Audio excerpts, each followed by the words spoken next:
بسم الله الرحمن الرحیم. السلام علیکم. د غږ نیوز کتونکو زه مریم هینا تاسو ته د غږ نیوز په ښیښه په یو نوي پروګرام کې هرکلی وایم د یو بلې علمي موضوع سره. زموږ سره په پروګرام کې یو پیژندلی نوم ساجد علي ابوسلطان صاحب بیا تشریف فرما دی، څوک چې وخت په وخت د غږ نیوز نه تاسو ته ثقافتي او ولسي موضوعات څېړنې کوي. نن به مونږ کتونکو ته د دوی د خولې نه د استاندارو باره کې معلوماتي او علمي خبرې وړاندې کوو. ساجد علي ابوسلطان صاحب زموږ سره په ټولنه کې استانه او استاندار بیا به استعمالیږي، تاسو به لږ شان په دې رڼا واچوئ. مریم هینا تان او ستان او اویسته ژبه کې ځای ته ویلی کېږي، دغه شان استا دروازې ته هم ویلی کېږي، په فارسۍ کې چوکټ، دهلیز او موږ ورته درشل وایو. دغه استا چې دی د محترم او متفرق په معنی کې هم راځي، د بارګاه په معنی کې هم راځي، یعنې پاک دغه لپاره. دغه وجه ده چې استان کې کوم یو کس څوک ناست وي هغه ته استک ویلی کېږي، یعنې مذهبي پاکباز، پارسا، ولي، پیر صاحب یا اخوند سړی چې دی ناست وي.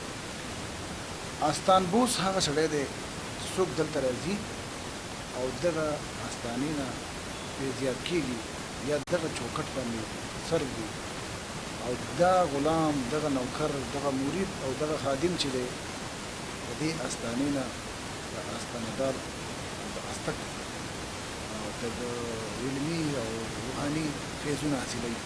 مطلب دا چې خلک د ولیانو، بزرګانو او نیکانو خلقو خانقاګانې ټولې چې دي دې ته استانې بولي. استاندار زمونږ صوفیا اولیاء چې دي، بزرګان دین چې دي، دغه ټول په ټوله صوفیان چې دي دا زمونږ شیخان صوفیان دا استاندار بوللی کېږي.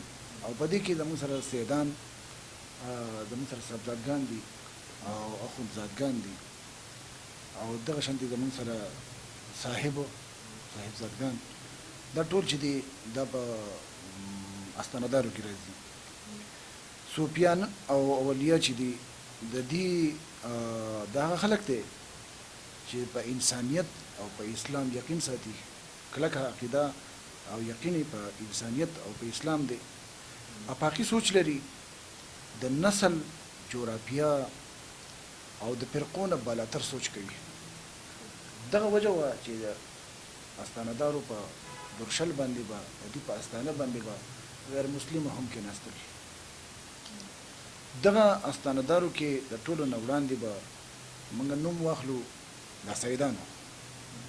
سید خپله معنی چې ده د سردارانو سردار ته ویلی کېږي، پیشوا او امام ته هم سید ویلی شوی دی. خو موږ بنیادي طور یا موږ اصطلاحي معنو کې موږ سید السادات حضرت محمد مصطفی صلی الله علیه و آله وسلم چې کوم د هغه لقب دی سید، نو دا سیدان عموما د حضرت امام حسین او د هغې اولاد چې کوم دی دا په نسلن باندې دا راغلي دي، او په دې کې ډېر لوی بزرګان پیدا شوي دي. موږ به مثال په پیر بابا واخلو، غوث ګنیر چې دا زموږ سره د هغه یو ډېر لوی نوم دی.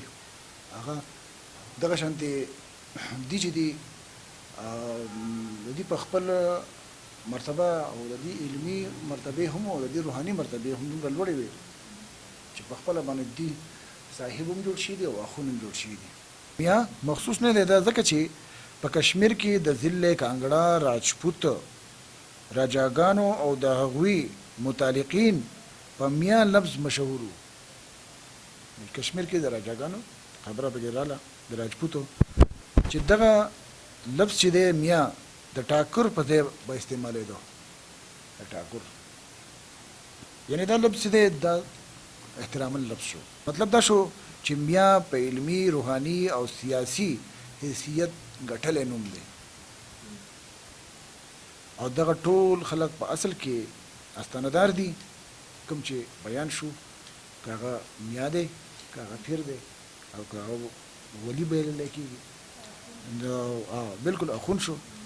نو دا خبره یاد ساتل پکار دي چې هر سید ته میا ویلی کېږي. دا خبره به یاد ساتو او کېدای شي دا ممکنه ده.